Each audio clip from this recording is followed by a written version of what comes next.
এক সাহাবীর নাম আবু উমামা, নামাজের ওয়াক্ত ছাড়া উনি মসজিদে যেয়ে বসে আছে। বিশ্বনবী বললেন, কিরে আবু উমামা, নামাজের তো ওয়াক্ত হয় নাই, মসজিদে কি? সাহাবী বলে, হুমুমুন লাজিমাতনি ওয়া দুয়ুন।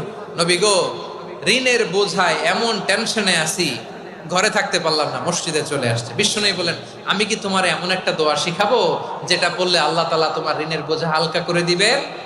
আবু উমামা বললেন, ইয়া রাসূলুল্লাহ, অবশ্যই শিখাবেন। বিশ্বনবী বললেন, তাহলে তুমি পড়বা, আল্লাহুম্মা ইন্নী আউযু বিকা মিনাল হাম্মি ওয়াল হাযান ওয়া আউযু বিকা মিনাল জুবনি ওয়াল বুখল ওয়া আউযু বিকা মিন গালাবাতিদ দাইনি ওয়া কাহরির রিজাল।